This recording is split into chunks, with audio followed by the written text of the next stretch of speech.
השיעור יהיה לעילוי נשמת ז'וזיאן סילבה ביה בת ארלט זהר.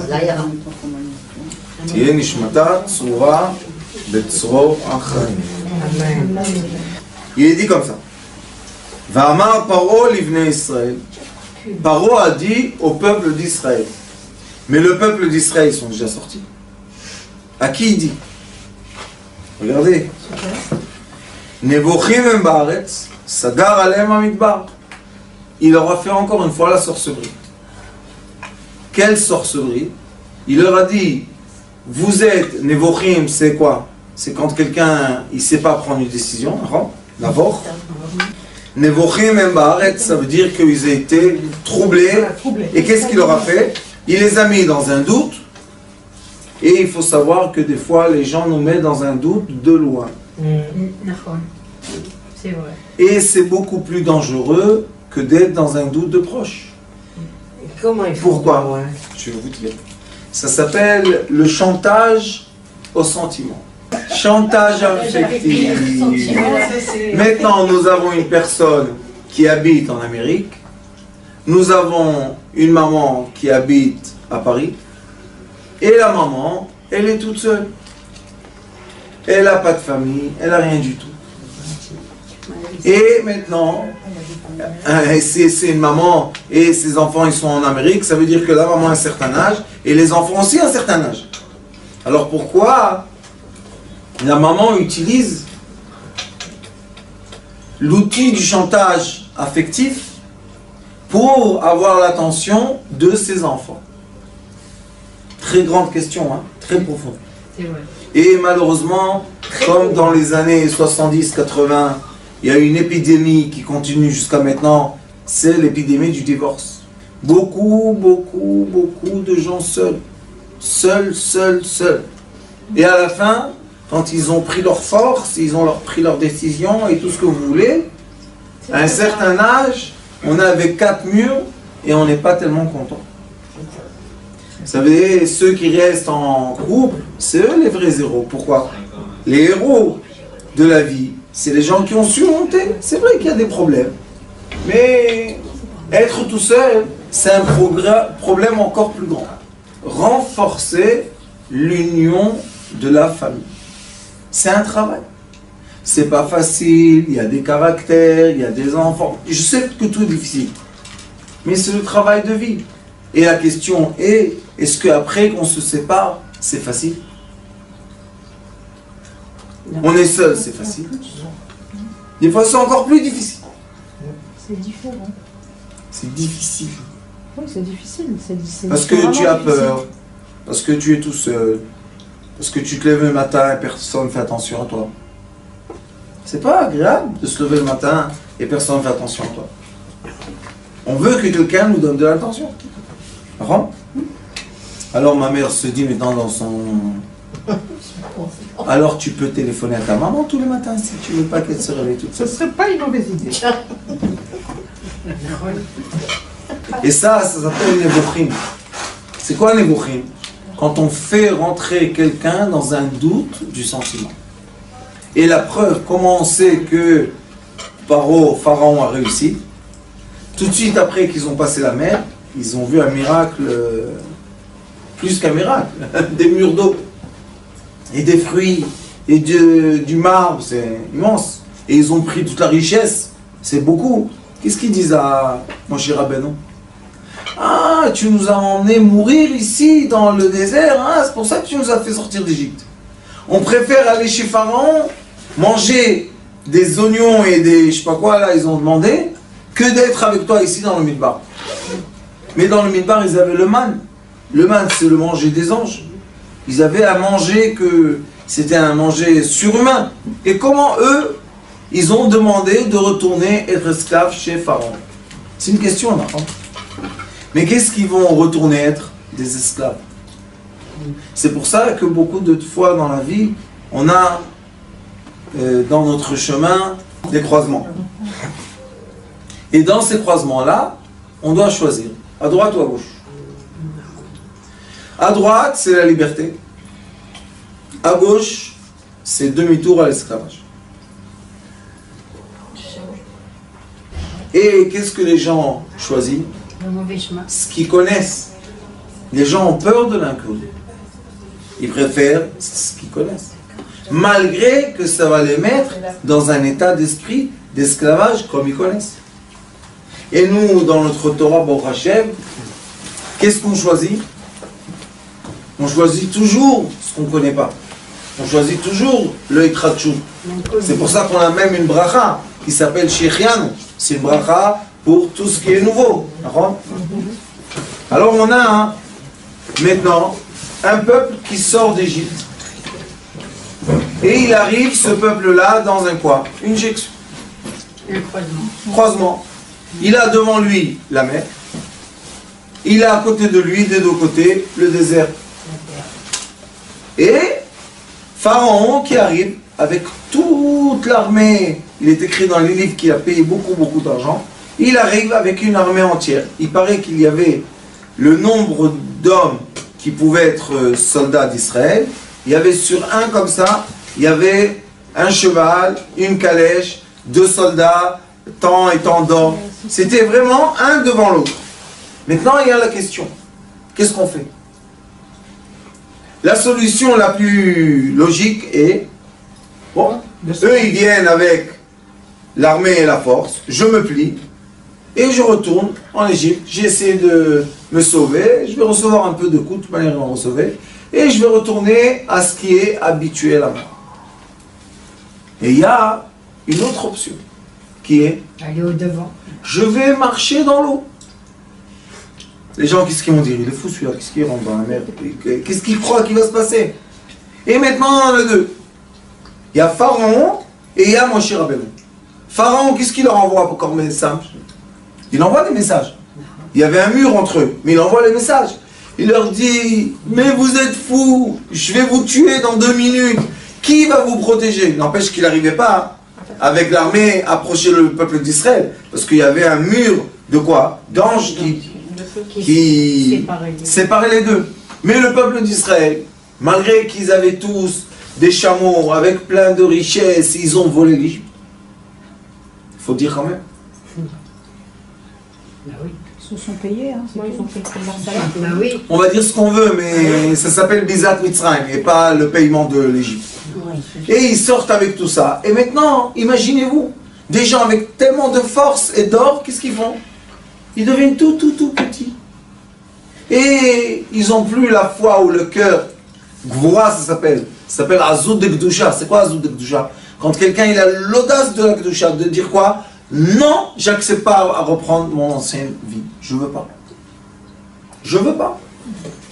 Je veux vivre quelque chose de nouveau, quelque chose qui est la liberté. C'est pour ça qu'il est écrit que le peuple d'Israël est sorti d'Égypte pour être un peuple libre.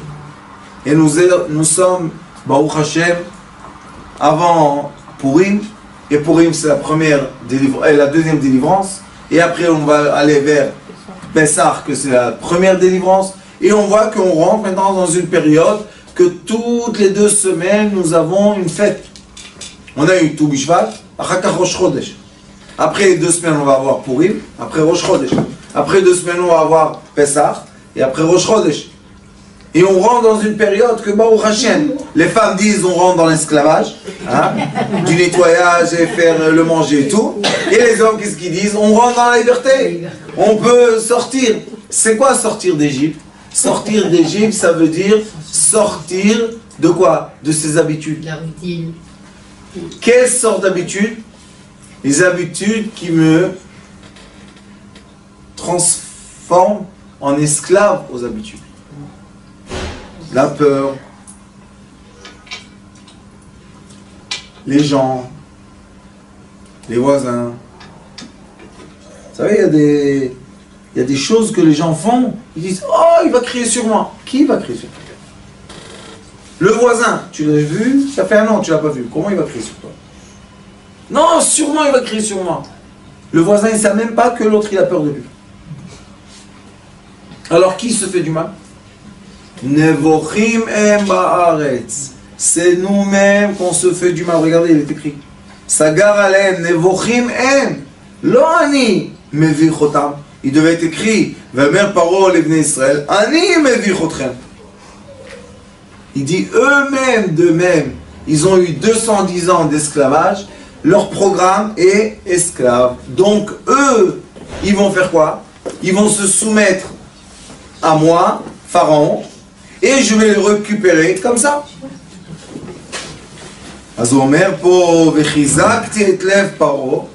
Et maintenant il y a l'intervention divine qui dit moi, Kadosh Baruch Hu, j'ai renforcé le cœur de Pharaon.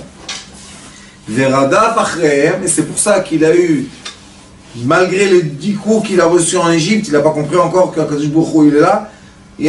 Toute l'Égypte a été détruite. C'est un empire immense, c'était. A été détruit complètement. Jusqu'aujourd'hui, l'Égypte n'arrive plus à elle n'arrive plus à se remonter. Ça fait des milliers d'années. Veikabda befaro ou bechol chelo veidu Mitzrayim kani Hashem ve'asuchem. Qu'est-ce qu'il veut, Kadosh Baruch Hu? Qu'est-ce qu'il a fait? Il a renforcé le cœur de Pharaon.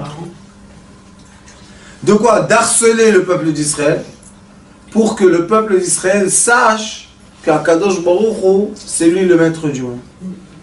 Comment dire en anglais? Vous savez, il y a des anglais modernes aujourd'hui. Thalwid. Il nous a mélangé tout. Qu'est-ce qu'ils veulent? Si tu as frappé Paro, d'accord, on a compris que tu as frappé, ça y est, tu as détruit l'Égypte. Non. Pharaon va avoir la force et l'audace de vous poursuivre pour prendre quoi? Pour prendre tout l'or et l'argent et les esclaves. Alors on voit que l'être humain se fait manipuler et on se pose la question, est-ce que la personne qui manipule est un manipulateur ou bien la personne qui se fait manipuler demande à être manipulée? C'est ça. Hier j'avais chez moi un couple, une dame très gentille, mais toute seule, française, toute seule. Alors la personne est venue me voir et elle était avec un monsieur. Et elle pleure. Je ne peux pas vivre sans lui. Sans ce monsieur? Et le monsieur lui dit, arrête d'être dépendant de moi. Tu veux que je revienne avec toi, il n'y a pas de problème. Mais pourquoi tu pleures? Pourquoi tout est avec des... Je te donnerai ma vie et je t'adore et tu es mon prince et tu es mon... Ça s'appelle en anglais overmarketing. Trop de quoi? De vente, trop d'appels, trop de... Pourquoi? Si tu crois en toi et lui il te dit oui je t'aime, ça suffit. Ça y est, tu es mon mère, tu es mon... Alors je lui ai dit, écoute madame, moi je suis prêt à faire des efforts pour vous remettre ensemble, mais pas comme ça. Maintenant on se pose une question. Elle est manipulée ou elle se fait manipuler? Elle se fait manipuler. Pourquoi elle se plaint que son ex-mari, 25 ans, il l'a manipulé? Il y avait un vide. Il y avait un vide dans la personne et ça a permis de la manipulation. Donc la question est, est-ce que la personne veut être manipulée ou la personne veut être libre? Elle pleure et elle dit, j'ai aucune vie sans lui. Oui, parce que c'est pas qu'il y a un vide en elle. Parce qu'elle est Non, mais la question que je pose c'est, est-ce qu'elle veut être manipulée ou moi? Je vais vous dire la vérité. Je lui dis, madame, enlève ce mot de manipulation. Tu as besoin d'être aimé et câliné par quelqu'un. C'est pas honteux. Pourquoi c'est devenu de la manipulation et narcissiste et narcissiste? Qu'est-ce qu'il y a? Vous savez, ce mot-là, dernièrement, toutes les femmes qui viennent parler avec moi me disent il est pervers narcissiste. Je dis qu'est-ce qu'il y a? Vous avez un nouveau mot qui va très bien dans Facebook. Qu'est-ce que ça veut dire? Je vais vous dire qu'est-ce que ça veut dire. Un homme qui fait du charme à une femme et qui l'aime. Qu'est-ce qu'il y a? Mais non, aujourd'hui c'est devenu honteux. Tu sais, mon mari, et il y a des divorces encore en France, c'est devenu une épidémie. Pourquoi? Parce qu'ils disent mais il a tous les symboles d'un pervers narcissique. Je lui dis, il a des symboles, il t'aime, il t'achète des trucs, Oui, il essaie de te séduire. Qu'est-ce que tu veux qu'il fasse? C'est ton mari. Qu'est-ce que tu veux qu'il... Alors, comment on fait? C'est très simple. Laisse-toi faire. On accepte. Toujours dans les couples, il y a un qui est plus domineur que l'autre. Mais dedans, c'est l'inverse. Celui qui est faible à l'extérieur, il est fort à l'intérieur. Celui qui est fort à l'extérieur, il est faible à l'intérieur. C'est yin-yang, c'est l'accouplement total. Mais Akadosh Baruch Hu, il a dit, mes enfants, qui sont les enfants de Yaakov et Israël, je ne peux pas admettre et accepter que Pharaon soit leur Dieu. Bien sûr. Là, il y a une intervention. Quelle intervention l'être humain a? Tout d'un coup, on a un réveil. On a un réveil. Un jour, on se dit, oh, regarde, qu'est-ce qui se passe? Non, je ne veux pas. Pourquoi tu ne veux pas? Ta vie était bien, tout allait bien. Tout d'un coup, la personne elle se réveille et elle se révolte. Qu'est-ce qu'elle veut faire? Changer. Elle veut changer.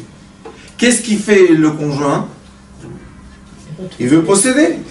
Il veut pas que ça commence à partir dans tous les sens. Maintenant, on se pose la question. Est-ce que la personne qui s'est réveillée,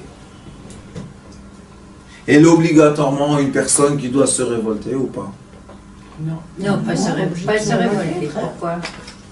Ce qu'il faut savoir faire dans la vie, c'est quand on a un enfant, ou une femme, ou quelqu'un autour de nous, qui se réveille, sa conscience s'éveille. Au lieu de se paniquer et étouffer la personne, essayer de vraiment la saisir par force, laisse-la grandir. Pourquoi? Parce qu'elle va évoluer et tu vas évoluer. C'est quoi ça? C'est le cadre et le papillon dans le cadre. Vous savez, quand on a une cage avec des oiseaux, on sait que si on veut que les oiseaux grandissent physiquement, on doit grandir la cage. Maintenant la question est, est-ce que l'oiseau grand va faire qu'on va agrandir la cage pour lui, ou bien en agrandissant la cage, on va agrandir l'oiseau? Non. C'est la question. Et la réponse est très simple. Plus la cage sera grande, plus l'oiseau va grandir. Mais pour agrandir une cage, qu'est-ce qu'on fait à l'oiseau? On l'attrape, on le met dans une toute petite cage, on lui construit une belle grande cage, et après, on le met. Mais vous savez qu'est-ce que font la plupart des gens quand ils sont des processus d'évolution dans leur vie? Ils décident d'être malades, à mourir, à faire du chantage aux sentiments. Ils ne comprennent pas qu'il y a une évolution qui se met et ils vont grandir. Le peuple d'Israël dans cette paracha, exactement la même chose. Ils sont quoi? Ils sont dans un endroit étroit. D'un côté la mer, d'un côté les Égyptiens. Donc, et les Égyptiens, ils ne sont pas venus en paix. Ils sont venus à la guerre, ils sont venus pour tuer. Il est écrit que toute la nuit, ils ont envoyé des flèches. Et le nuage qui était des anges, il écrit qu'il a tellement de flèches qu'il a saigné. Comment les anges saignent? Mais ils ont protégé le peuple d'Israël. Donc, la vérité, quand on étudie la science de l'âme, la vérité est qu'on doit permettre l'évolution, l'agrandissement du cadre, pour nous évoluer dans ce cadre magnifique. Beaucoup de personnes, surtout dans ces années-là, quand la jeunesse est tellement loin des parents, vous savez, la conscience de la jeunesse, avec tout ce qui est Internet, tout ce qui est iPhone, tout ça, ils grandissent. Les parents d'avant, les anciens, ils n'ont pas le cadre. Ils ne suivent plus. On ne peut pas. Alors moi, je dis aux parents, laisse, ouvre la porte, ouvre les fenêtres, ouvre. Parce que si tu as aimé ton fils ou ta fille ou ton mari, il sera toujours attaché par le cœur. Toujours. Et si tu lui permets de grandir, eh bien tu vas suivre et tu vas t'adapter à la nouvelle mesure. C'est ce que Akadosh Baruch Hu a dit au peuple d'Israël. N'ayez pas peur. Vous imaginez de qui? De l'empire de la génération. De quoi on n'a pas peur? De Pharaon, malgré que l'Égypte a été détruite, encore tout le monde avait peur de l'Égypte. C'était la puissance mondiale. Et un petit peuple qui se sauve. Et Akadosh Baruch Hu leur dit, voilà, ils sont là, regardez-les.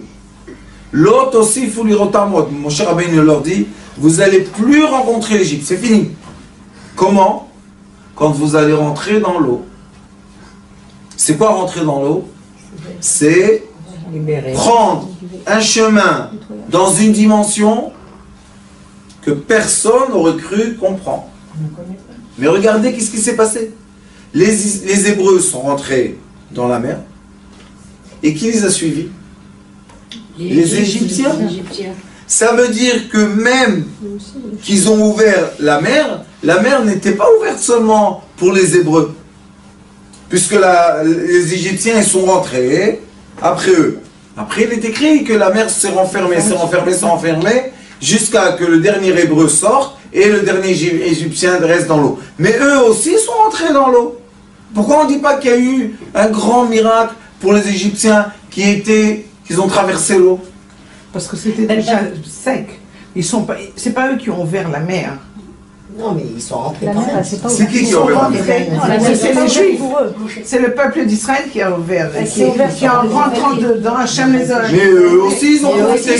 Ils sont rentrés, c'était déjà ouvert. Ils ont profité d'une dimension Ils ont profité. qui est au-delà de l'imagination.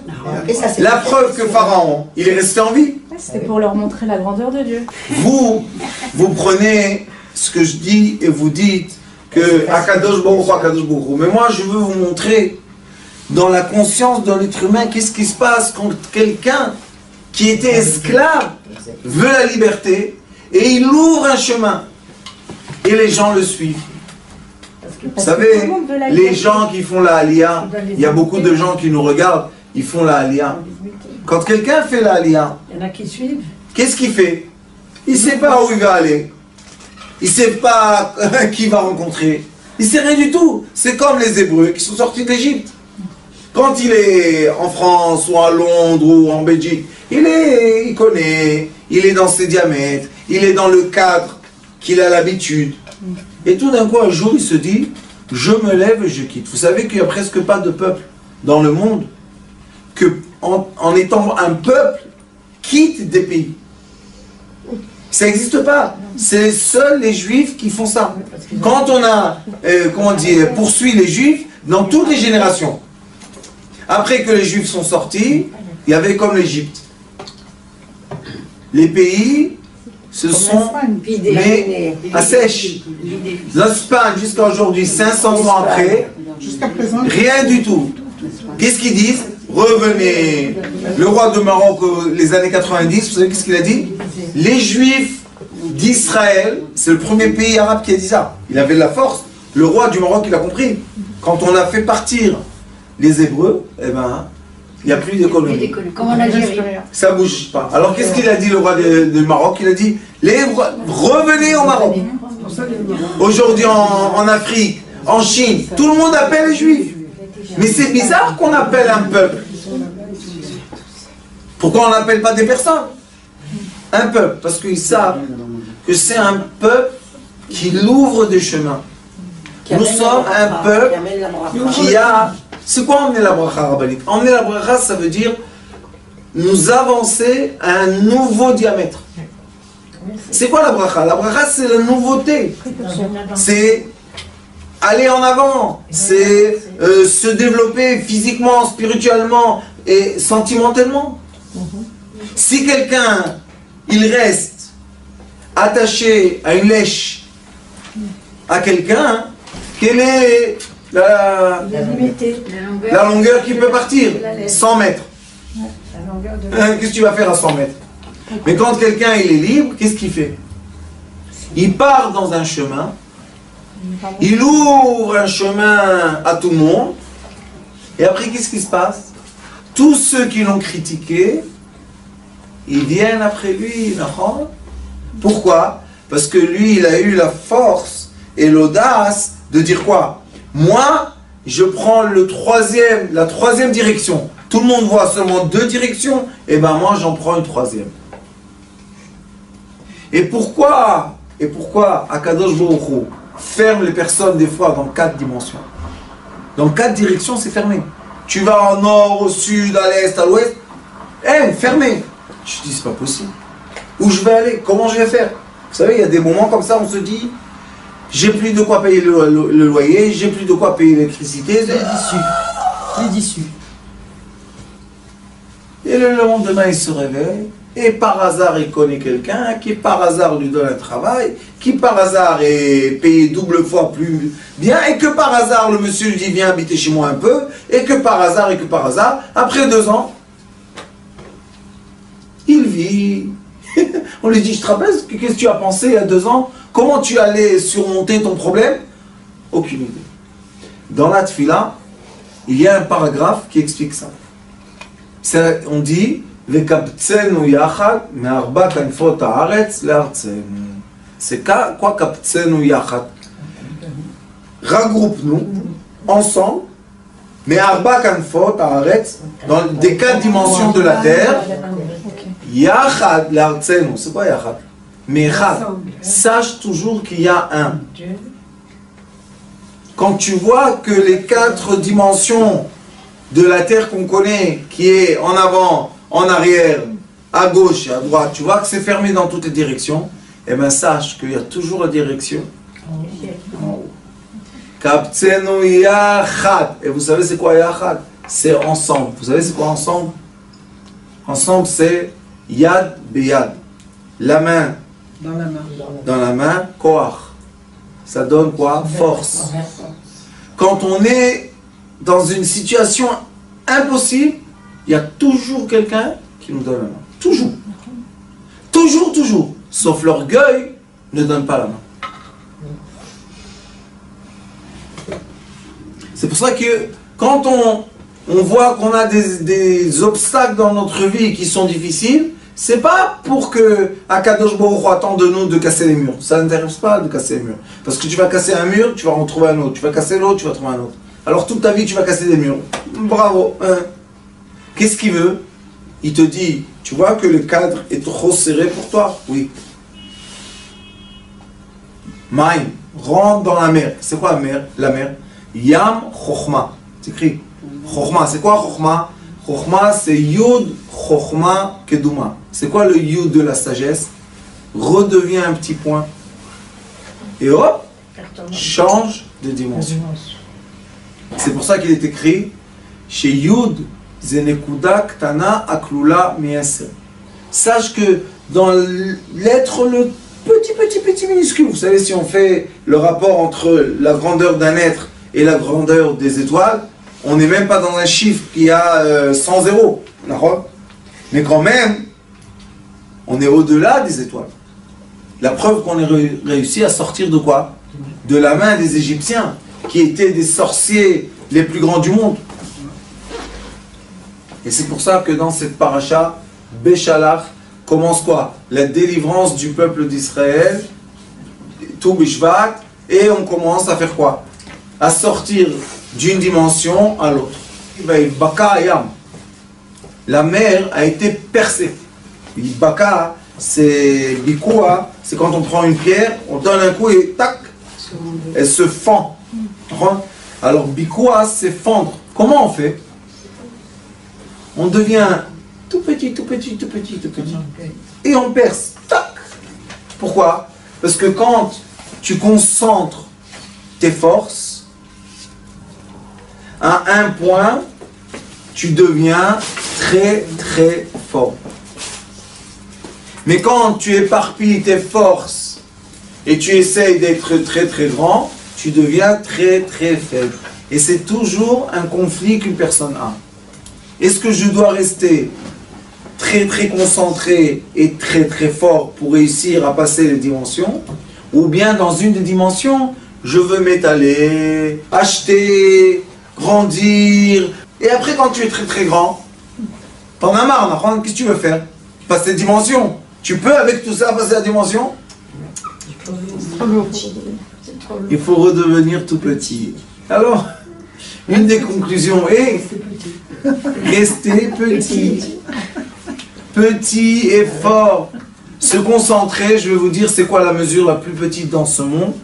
C'est un homme et une femme, c'est un echad. C'est pour ça, kabtsenu yachad, me'arba kanfot haaretz le'artzenu. Remets-nous ensemble le cours 1. Maintenant ce 1 là, c'est un point. Il peut passer toutes les dimensions que tu veux. Mais quand on est be'arba kanfot haaretz, on s'éloigne les uns des autres, c'est bien, on a pris du territoire, mais on ne se voit plus. Vous savez, il y a une histoire d'une famille que, bon, Hachem, ils étaient très unis, les frères et les sœurs, très très unis, avec la maman, tous ensemble, dans un... Et après, ils ont grandi dans une chambre, toute la famille. Le père, la mère et les enfants. Après, il s'est marié. Le père, il a dit, tu sais quoi, mon fils, voilà, je t'achète une maison à 500 mètres. Il va là-bas. Après, un autre s'est marié, il va là-bas. Un autre s'est marié, il va là-bas. Un autre, il va là-bas. Un jour, les parents, qu'est-ce qu'ils se retrouvent? Seuls. Les enfants, ils sont sur toute la montagne, mais eux, ils sont Seuls. tous seuls. C'est toujours une question. Est-ce qu'on doit s'élargir ou on doit se concentrer? La réponse est très très simple. Si on sait dans la vie mettre l'intention où il faut, on sera toujours dans le bonheur. C'est quoi l'intention? Me concentrer avec qui? Alors mon Rav, mon Richaim, Zatzal m'a dit qu'au Yémen on disait comme ça, que le déroulement naturel de la vie c'est qu'on quitte les parents. Ah oui. Et le déroulement naturel est que nos enfants nous quittent aussi. C'est naturel. S'ils ne vont pas nous quitter, comment eux ils vont construire leur maison? Il dit, qu'est-ce qui reste? Le noyau. Le noyau c'est qui? Les parents. Les parents. Les parents. Alors il raconte une histoire qu'au Yémen, il y avait un monsieur très âgé, il avait beaucoup de copains. Pourquoi? C'était le riche du village. Alors tout le monde venait et il buvait avec du café, et tout va bien. Mais le soir, chacun retourne chez eux. Et il avait une femme, que Dieu nous en préserve, elle n'avait pas de jambes.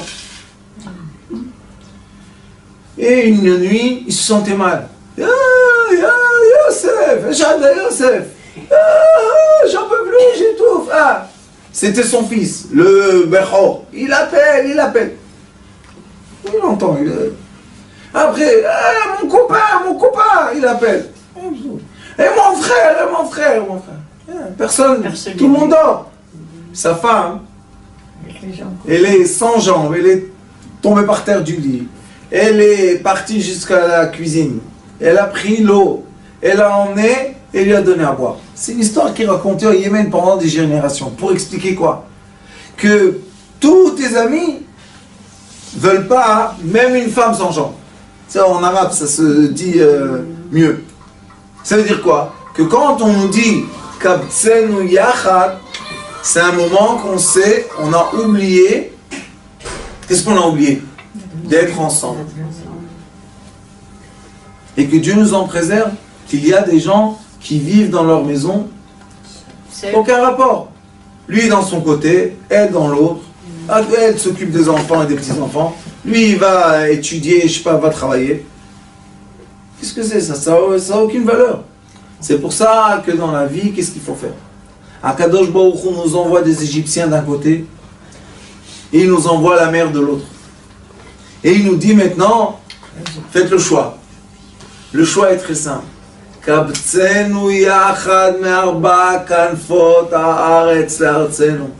Unis-nous. La prière doit être, je veux être uni avec mon mari ou ma femme. Pourquoi? Parce qu'on est la Neshama. Tout le reste, ils sont de passage. Les parents, c'est un passage. Les enfants, c'est un passage. Qu'est-ce qui reste? L'homme et la femme unis. Mais quand l'homme et la femme ils sont unis, alors ils vont recréer un nouveau cadre, ils vont recréer une nouvelle sphère. Et dans cette sphère, qu'est-ce qui va se passer, vous savez? Tous ceux qui ont parlé des bêtises sur ce couple-là, ils vont venir après eux dans la sphère. Hein? Ils vont rentrer. Pourquoi? Parce que comme les Hébreux, ils sont passés dans la mer, et la mer est devenue de la terre, après eux, ils sont venus les Égyptiens. Si tu les détestes et tu es tellement un sage, Paro, attends derrière, parce qu'ils sont retournés sur le même rivage. Donc ils pouvaient les attendre et les attraper là-bas. Non, il a dit, ah, ils ont ouvert un nouveau chemin, et bien je vais ici dans le nouveau chemin. Celui qui était ton maître, quand tu as l'audace de Gdoucha, quand tu as la force de faire quoi? De dire, non, moi je ne vais pas mourir comme tout le monde. Je vais changer ma vie. Celui-là, celui qui était ton maître et qui t'a fait peur, devient ton esclave, il a peur de toi. Une question. Non, parce qu'on dit qu'ils ont traversé la mer. Comment ils peuvent revenir sur le même rivage? C'est pas qu'ils ont traversé la mer d'un côté à l'autre. Ils sont pas arrivés à l'autre côté de Sinaï. Il est écrit, Rachid dit qu'ils sont revenus sur le même rivage. Pourquoi ils sont revenus? Parce qu'ils ont revu Baal Peor. On voit qu'ils ont revu, encore une fois, le Setracha. En fait, ils ont fait demi-tour alors dans ce cas-là. Non, Rabbanit, ils ont fait... S'ils étaient là, au lieu d'aller ici 10 km, ils ont fait ça. Ils sont passés dans l'eau. Ils ont fait une boucle pour revenir. Ils sont revenus en où? Ils sont revenus au même endroit, mais pas les mêmes. C'est ça ce qui est beau quand tu changes de sphère. Ils étaient plus forts. Ils sont revenus, ils n'avaient plus les Égyptiens après eux. Il est écrit qu'ils sont partis sur le sable pour récupérer toute la richesse. Ils ont fait Bizatayam, c'était la deuxième Biza qu'ils ont fait. Et ils sont revenus, quoi? Libres, parce qu'ils ont vu que ceux qui leur possédaient N'existaient plus. ne peuvent pas résister, quoi? Le changement, l'évaluation. C'est pour ça que c'est une grande question, qui est très difficile, je sais, à beaucoup de gens, tous les jours. Est-ce que je dois évoluer au nouveau diamètre? Est-ce que je dois me permettre de vivre quelque chose de neuf? Ou bien je dois m'enterrer dans l'ancien et être un esclave? C'est une grande, grande, grande question. Et on voit que la génération, toujours la jeune génération, ça fait déjà au moins 100 ans, qui se révolte. Ils tapent des pieds. Pourquoi ils tapent des pieds? Pourquoi tu te révoltes? Parce qu'ils veulent nous prendre dans une nouvelle sphère, dans une nouvelle, une nouvelle connaissance, dans un nouveau comportement. Il y a des gens qui viennent, j'ai eu un couple qui est venu me voir, ils sont des Français, à l'ancienne. Ils ont voulu élever leurs enfants en Israël. Je leur dis, oui, mais en Israël, la vie qu'on étudie dans les écoles, c'est pas ce que vous avez étudié, l'éducation de la France. C'est pas la même chose. Et si vous n'allez pas lécher le morceau, eh ben, il va s'arracher de votre corps. Ils sont venus pleurer à moi. Vous savez pourquoi? Une fille ne leur parle pas. Un garçon ne leur parle pas. Et ils en ont un à la maison, que Dieu nous en préserve, une salade en dire. Qu'est-ce qu'il a? Une salade. Il a donné une gifle à sa mère. Et pourquoi ça? Je vais vous dire pourquoi. Parce que les enfants ont ouvert le cadre. Eux, ils n'ont pas accepté d'ouvrir le cadre. Qu'est-ce qui s'est passé? Les enfants et le cadre se détruisent. Et maintenant, ils sont venus me poser la question. Qu'est-ce qu'on fait avec le fils qui a donné une gifle à sa mère? Je dis, c'est pas le fils qui a donné la gifle. C'est vous qui vous êtes donné tout seul la gifle. Combien de temps vos enfants vous expliquent qu'en Israël, on ne peut pas éduquer à la française, punir les enfants, les frapper? On ne peut pas, ça ne marche pas en Israël. Il y a la police, il y a le truc, la revacha, ça ne marche pas. En Israël, la violence n'existe pas. Point à la ligne. Les punitions qu'on donne dans la violence, dans la famille, sont très très graves. Pourquoi? Parce qu'ils ont décidé qu'il n'y a plus de violence, c'est fini. Ils vont tuer la violence. Et Baruch Hashem, vous voyez les immeubles, on n'entend pas des cris. C'est vrai. Même dans la rue, les mamans israéliennes ne s'énervent jamais. Pourquoi? Si on entend crier, c'est des Français. Parce que tout est filmé. Et Baruch Hashem, si une maman écrit son fils ou sa fille, hop, la police elle arrive, elle ne sait pas d'où elle arrive. Donnez-moi les enfants, il les emmène dans l'enquête, et dans l'enquête, il y a une chantilly comme ça, poupée. Alors, mon petit bébé, tu as été maltraité, hein? Oui, oui, oui. Je connais, oui, il veut sa mère. Oui, oui. Et ils mettent psychologue et ici. L'enfant a pleuré, qu'il est maltraité, il a pleuré, et lui, le pauvre, il pleure, maman, maman, maman. Mais il s'en fout. Pourquoi c'est arrivé à cette extrémité? Parce que le cadre d'avant n'existe plus. La violence n'est plus permise. Maintenant, je vais vous poser une question. C'est bien ou c'est mauvais? Ça dépend. Ça dépend des cas. Ça dépend. Je vais vous raconter une chose. Vous savez que les neurones sont... On peut mesurer hein, les neurones. Et ils disent qu'ils ont déjà la technologie d'afficher l'image qu'on crée dans notre pensée. Maintenant, les gens, qu'est-ce qu'ils disent? C'est affreux. Quoi? Ils vont afficher nos pensées. C'est Khadira Laprat, comment on dit? Ils rentrent dans notre intimité. Qu'est-ce que c'est ça? La tête et la vie privée. Mais vous savez que les enfants qui vont grandir Avec ça. avec cette technologie, ils vont être plus émetteurs ou plus menteurs? Émettre. Ils n'ont pas de choix. Non. Parce que là, leurs pensées vont être affichées. La maman, elle va lui dire, dis-moi où tu étais aujourd'hui. C'est terrible. S'il va mentir, elle va lui dire, ah, C'est un menteur. c'est bien mon fils. D'accord? Alors on va avoir une génération entière qui va avoir l'habitude de ne pas mentir. La vérité. Est-ce que c'est pas beau ça? Que la technologie, c'est honteux, que la technologie doit nous éduquer à ne plus mentir. On y est déjà.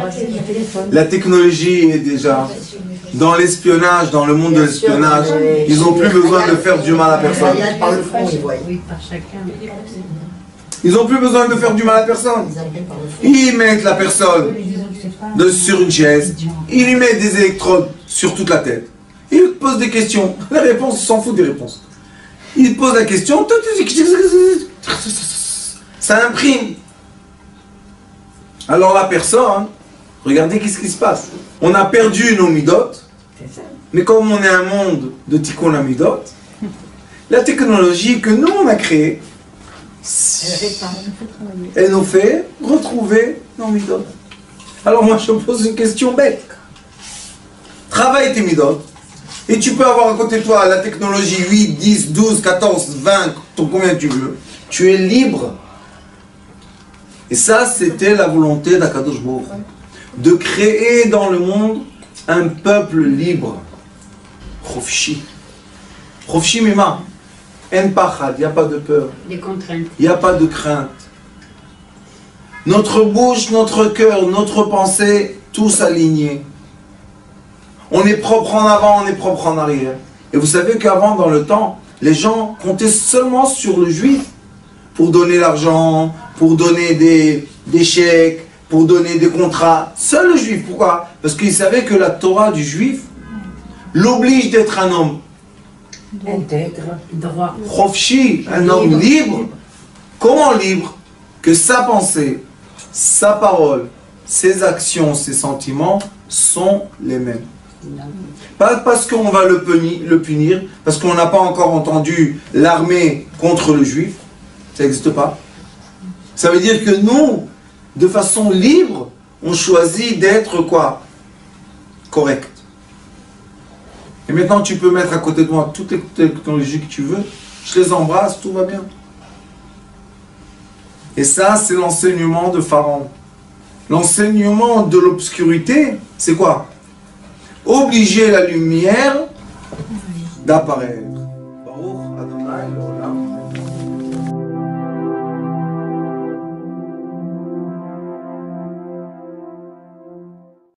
Notre rôle maintenant, c'est détecter notre lumière et en profiter au maximum. Et quand on a un plaisir ou un désir, la porte s'ouvre encore plus grande. Vous comprenez, c'est quoi la lumière? Lumière, amour. C'est pas important qui tu es, où tu es, comment tu es. Dieu t'aime.